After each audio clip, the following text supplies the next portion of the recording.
j'étais en train de dire que parmi les mérites du dua, c'est le fait d'avoir un résultat systématique, presque, à moins comme disait la sœur Fatima tout à l'heure, on fait des doigts que nous-mêmes, auxquels nous-mêmes nous n'accordons pas intérêt. Moi, je vois dans les mosquées, après la prière, des gens qui lèvent les mains pour faire le doigt et qui regardent, qui sourient avec un tel, qui rend la salutation à un tel, qui, tu vois, alors c'est pas un doigt là, c'est un simulacre, c'est un faux semblant. Mieux que rien. C'est de la gesticulation. C'est vrai, non, mais il n'y a pas que. Tout est mieux que rien. Pas toujours.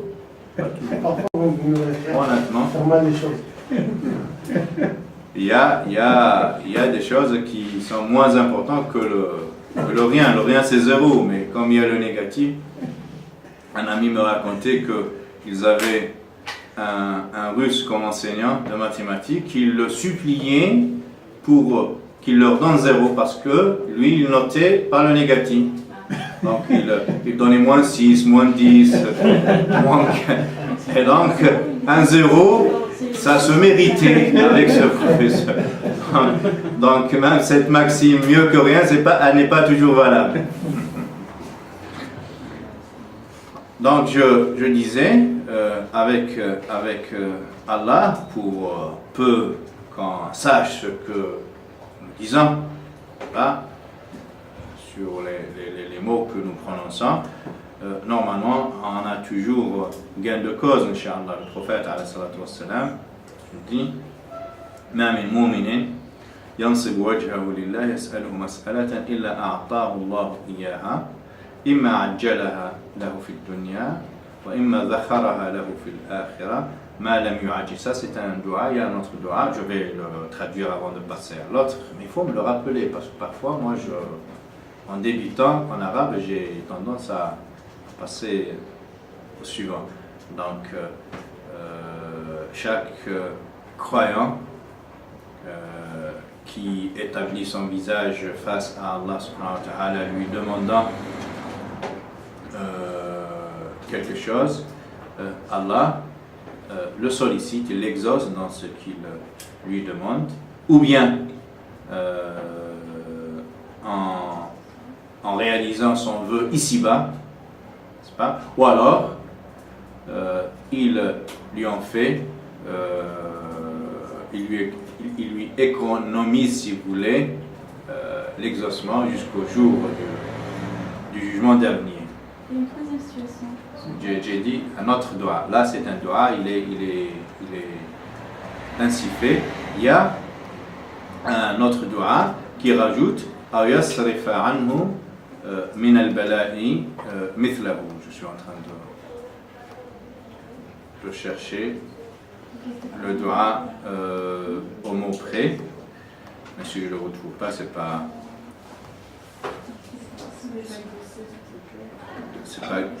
grave.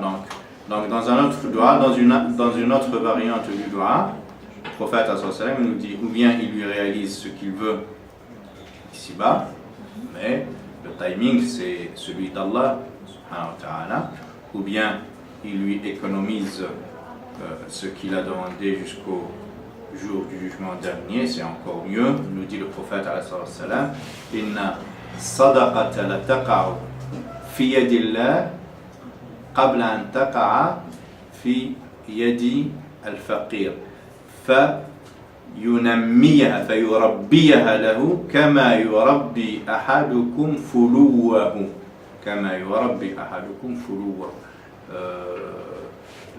L'acte, l'aumône, c'est l'acte de largesse, l'acte de charité que le croyant fait, avant d'atterrir dans la main du pauvre, de l'indigent, ça atterrit dans la main d'Allah subhanahu wa ta'ala. Et Allah, il entretiendra cet obol, il la développera exactement comme l'un d'entre vous engraisse sa jument ou son...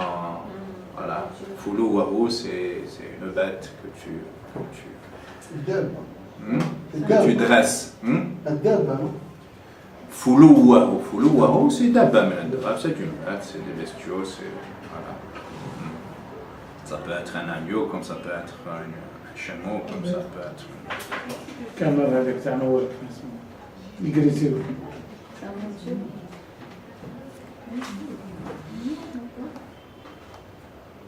Voilà. Et donc, deuxième cas de figure, c'est le fait que ce que tu as demandé à Allah, Allah te l'économise dans le développement jusqu'à ce que tu retrouves Allah subhanahu wa ta'ala, et tu te rendras compte que ce que tu as demandé à Allah, ça a été exaucé initialement, mais depuis ton dua, ça a été développé jusqu'à atteindre cette grandeur que toi-même tu n'as jamais soupçonnée. Ou alors, il te fait éviter des problèmes, des préjudices qui sont à l'égal de ce que tu as demandé. N'est-ce pas? Tu as demandé 1000 euros, c'est juste pour schématiser.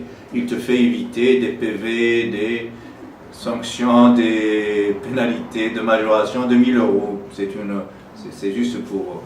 Voilà. Et ça, c'est du pareil au même.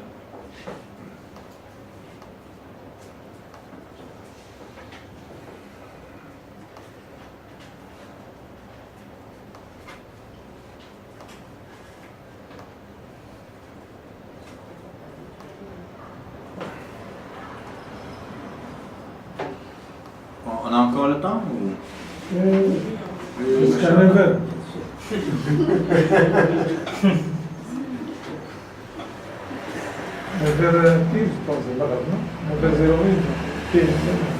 Salim il ressemble à ce monsieur à qui on a demandé qu'est-ce que tu souhaites écouter en termes de chanson, bien sûr. Lui, il a dit je souhaite écouter l'adhan de Maghreb. Il était tellement...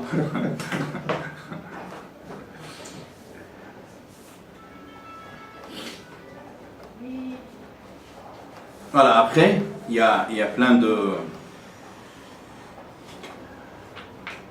Il y a des shurut pour le doigt. Très rapidement, je vais... Parce que...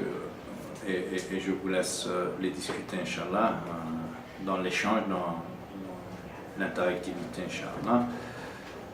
Donc, il y a des shurut, des conditions sine qua non pour que le doigt soit valide, soit agréé. Les conditions, c'est-à-dire sans lesquelles un doigt tombe caduc. Simple, le fait de bégayer des mots alors qu'on est occupé à faire autre chose, on sait que ça n'atteint pas notre hauteur, n'est-ce pas? Au contraire, c'est assimilé à une offense, à de l'irrévérend, de l'irrespect à Allah subhanahu wa ta'ala. C'est comme et Allah donne l'exemple suprême. Je suis de passage, tu m'interpelles, et quand je suis à ton écoute, tu commences à parler à une autre personne. C'est de l'impolitesse, c'est de la désinvolture caractérisée. Et tu le fais avec Allah, c'est pareil. Tu fais un dua, donc, parce que le prophète nous dit, quand tu fais Allahu Akbar, Allah s'établira en face de toi. C'est une image pour t'écouter, pour t'exaucer, pour être au tic au tac. Tu dis Alhamdulillah Rabbil Alamin, il te dira quelque chose, Rahman Rahim, il te dira. Voilà, jusqu'à la fin de la prière, tu es en interactivité, en symbiose, en harmonie avec Allah subhanahu wa ta'ala. Donc tu annonces la couleur Allah Akbar, après tu te mets à pérégriner dans des sentiers très loin de Dieu. C'est pas respectueux, c'est pas rendre hommage à Allah subhanahu wa ta'ala. Donc parmi ces doigts, c'est connaître Allah subhanahu wa ta'ala, c'est très important. Si tu te méprends sur Dieu, sur sa capacité infinie, son omnipotence, sa toute bonté, toute sagesse, ton doua, il s'adresse à quelqu'un en qui tu ne fais pas confiance, n'est-ce pas? Si tu n'es pas sûr qu'il est capable de réaliser ce que tu veux, n'est-ce pas? De savoir tout ce qui te traverse l'esprit, voilà, c'est une condition sine qua non pour l'exaucement du doua, d'où justement Allah subhanahu wa ta'ala nous dit وَلِلَّهِ الْأَسْمَاءُ الْحُسْنَى فَادْعُوهُ بِهَا وَذَرُوا الَّذِينَ يُلْحِدُونَ فِي أَسْمَائِهِ. Certes, à Allah, les noms excellentissimes, les meilleurs attributs. Demandez-le, sollicitez-le, utilisez ces noms d'Allah subhanahu wa ta'ala pour le solliciter. N'est-ce pas? Si tu demandes à Allah de pourvoir à tes besoins, il faut que tu saches que c'est Allah qui détient le royaume et tous les trésors. N'est-ce pas? Voilà. Non seulement il détient, il est généreux parce qu'il peut détenir et ne pas être généreux comme ont prétendu un certain nombre des enfants d'Israël. Ils ont dit que Dieu a les mains liées, il est tout proche de ses trésors et il ne veut pas les prodiguer à ses serviteurs. N'est-ce pas? Donc il faut connaître tout ça, ces noms d'Allah, la perfection divine, pour pouvoir adapter un doua et utiliser les noms, les perfections d'Allah à chaque situation. Donc, tu te trouves dans le besoin, il faut que tu saches que Allah détient les trésors, les subventions, et est généreux, et prodigue, n'est-ce pas? Et quelle que soit sa prodigalité Allah, rien ne diminue ses trésors, sauf ce que diminue un oiseau lorsqu'il picore une goutte dans l'océan, dit le prophète. Est-ce qu'il diminue l'océan, un oiseau, lorsqu'il picore une goutte d'eau? Exactement, c'est voilà, ce que nous diminuons le trésor d'Allah subhanahu wa ta'ala lorsqu'il nous accorde ce que nous lui demandons subhanahu wa ta'ala. Donc tu demandes à Allah de t'assister, de mettre en ta disposition sa puissance, n'est-ce pas? T'assister contre un inique, un tyran, ou t'assister en face d'une difficulté, n'est-ce pas? Il faut que tu nourrisses cette foi profonde de l'omnipotence d'Allah subhanahu wa ta'ala. D'où ce doua, de l'istikhara, quand tu demandes à Allah de choisir pour toi, oui, tu lui demandes, mais est-ce que tu sais qu'il sait mieux que toi? C'est une condition. Non? Tu lui demandes à Allah, de faire le choix en lieu et place de ta personne. Donc tu mets ton intelligence en berne, entre parenthèses, et tu soumets ta situation, ta difficulté à Allah, et tu lui demandes de choisir pour toi. Il faut que tu sois convaincu de l'omniscience d'Allah. Mais cela est insuffisant parce que je peux savoir et être incapable de t'aider. N'est-ce pas? Donc il faut aussi développer cette foi inégalable en la puissance d'Allah, en sa capacité, en sa maîtrise, en son contrôle absolu de son royaume. Donc il peut mettre à ta disposition ce qu'il veut. D'où justement le doua Allahumma inni astakhiruka bi'ilmik wa astaqdiruka biqudratik wa as'aluka min fadlika al-'azim fa innaka taqdir wa la aqdir wa ta'lam wa la a'lam wa anta 'allamul ghuyub. Donc Dieu, je demande de choisir pour moi par rapport à ta capacité infinie, par rapport à ton savoir infini. Parce que tu sais, je ne sais pas, et tu peux et je ne peux pas. Et je te demande de m'accorder une partie de ta générosité absolue, wa as'aluka min fadlika al-azim. Ouais, c'est le dua de l'istikhara. Ensuite, tu cites ton besoin nominalement, explicitement. Donc, c'est une condition, moi je la considère comme la plus importante de toutes les autres conditions. De toutes les autres conditions, le fait de connaître Allah, de connaître la personne à qui tu demandes une solution. N'est-ce pas?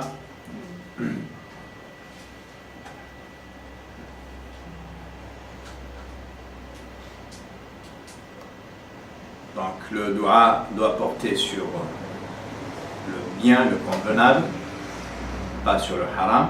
Tu ne peux pas demander à Allah de rendre accessible pour toi un haram. C'est inadmissible. Hein?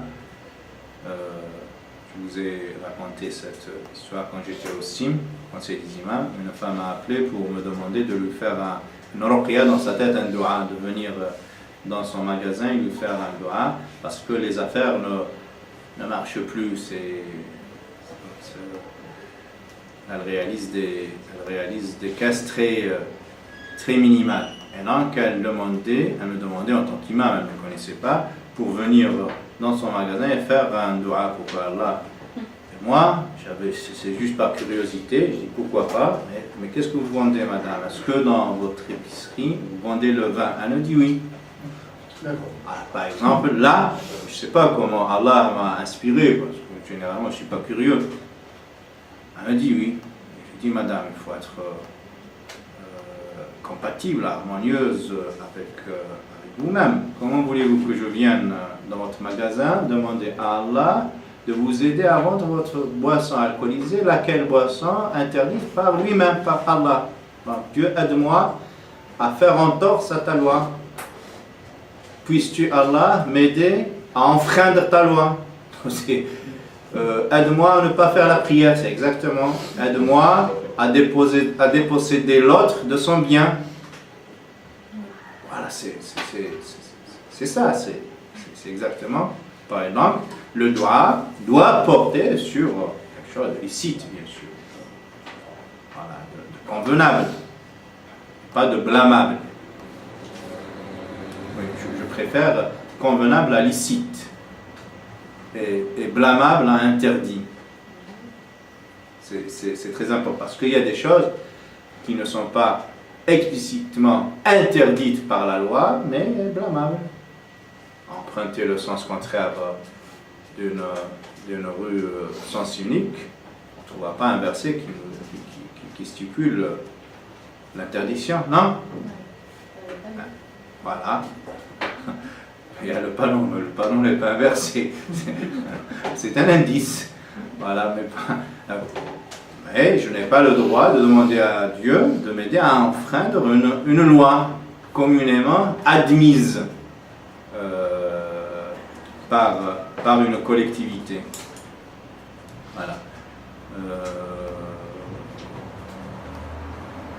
Qu'est-ce que j'étais en train de dire aussi? Oui, chose grave.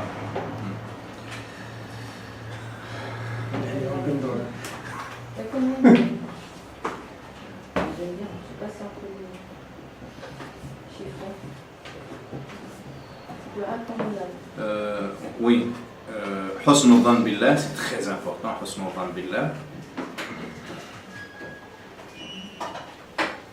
Husn dhann billah, traduction. Faire confiance en Dieu.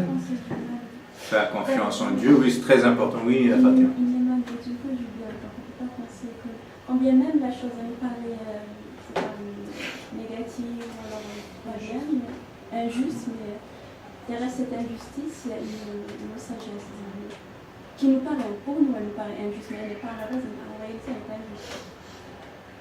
Là, fait oui, entre autres, oui. Donc, Donc c'est le fait de s'abandonner entièrement à Dieu, de lui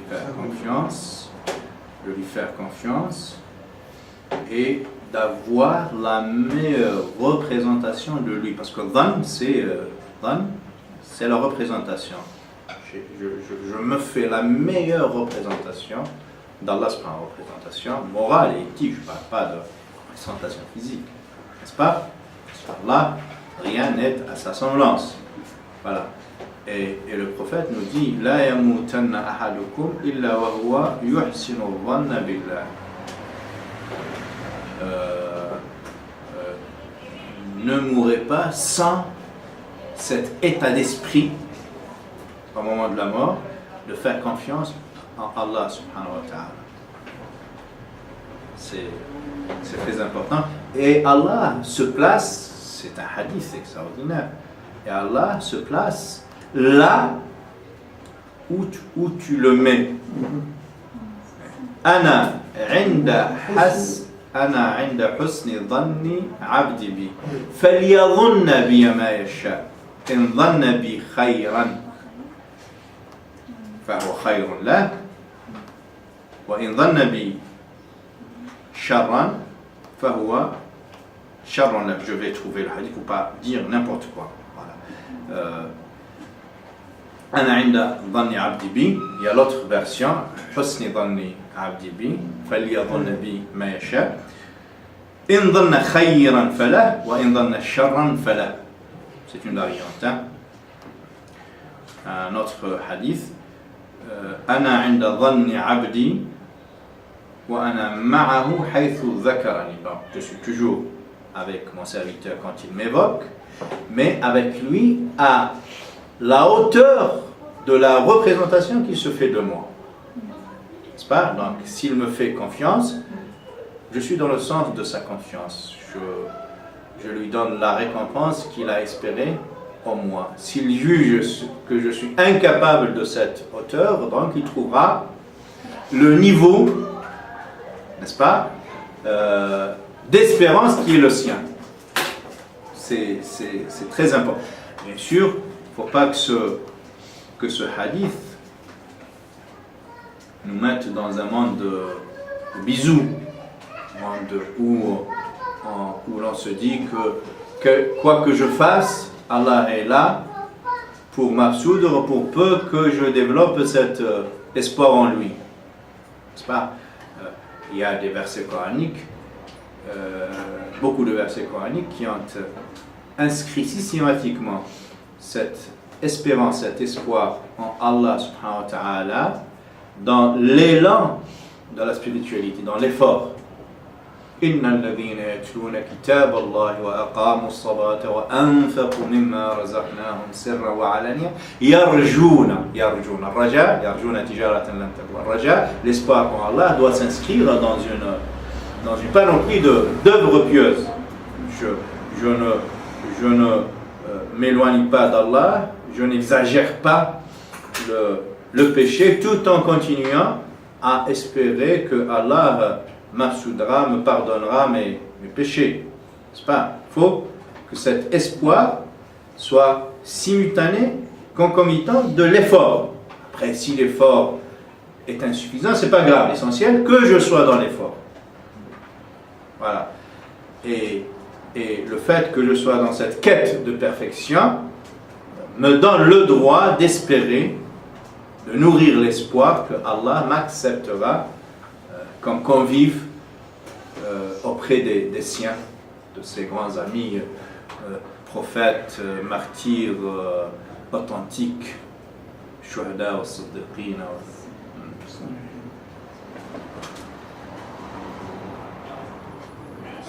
Voilà. Et il y a beaucoup de versets coraniques qui sont dans ce sens. Je viens d'en citer un, dans un autre verset. إن الذين آمنوا وهاجروا وجاهدوا في سبيل الله أولئك يرجون رحمة الله. Donc, j'ai pas traduit le verset précédent, mais il faut me le dire honnêtement. Moi, je peux pas Donc le verset précédent, j'étais en train de dire que Allah, ça je l'ai expliqué, je l'aurais expliqué, je cite le verset, nous invite à être dans l'espoir, mais à condition que cet espoir soit placé, soit inscrit dans un élan de spiritualité, d'effort, de quête de perfection. Même si les efforts ne sont pas suffisants, c'est pas grave. Donc on peut espérer que Allah, de son manteau divin, cache nos imperfections et fasse émerger, mettre en relief nos petites actions. Il les amplifie, comme je disais tout à l'heure, il les développe et il en fait des actions méritoires, inchallah. Donc Allah nous dit dans ce paragraphe, certes ceux qui récitent le Coran, la Sainte Écriture coranique, et accomplissent la salat, la prière, et font des largesses de ce que nous leur avions donné, cette précision. Il n'a pas dit de leur argent. On peut trouver ça par ailleurs, mais ici pour nous rappeler que l'argent n'est pas le nôtre. C'est Allah qui nous a accordé ces biens et il nous a éprouvés par ses subventions, n'est-ce pas? Et font des largesses de ce que nous leur avons accordé comme bien, comme argent, comme bien, discrètement et publiquement, ces gens-là, n'est-ce pas, espèrent conclure une transaction qui ne soit jamais perdante, qui ne sera jamais perdante, cette transaction. Elle est toujours gagnante, la transaction, avec Allah subhanahu. Dans ce deuxième verset, Allah nous dit, certes, ceux qui ont développé la foi authentique, l'adina amanu, wa hajaru, et émigré pour la face d'Allah, wa jahadu, et lutté dans le sentier d'Allah, ces gens-là espèrent ont un espoir auprès d'Allah subhanahu wa ta'ala. Donc l'espoir, il est autorisé à condition, il est très fortement demandé à condition qu'il soit mis en relation avec l'effort, avec la quête de perfection. Sinon, ce n'est plus l'espoir en Allah, ce sont des intentions, des vœux pieux, n'est-ce pas? تلك أمانيهم ليس بأمانيهم ولا أماني أهل الكتاب من يعمل سوءا يجز به. Ce n'est pas avec ces intentions, ce n'est pas avec les vœux pieux que vous méritez le salut. Donc on peut multiplier les intentions, on peut multiplier les vœux. Si à côté on fait rien pour mériter la clémence, la félicité, le salut auprès d'Allah subhanahu wa ta'ala, les simples vœux pieux ne sont pas du tout suffisants. Voilà. Mais dès lors qu'il y a effort, même s'il est insuffisant, ça doit ouvrir la porte aux musulmans de nourrir cet espoir d'être agréé, accepté par Allah subhanahu wa ta'ala.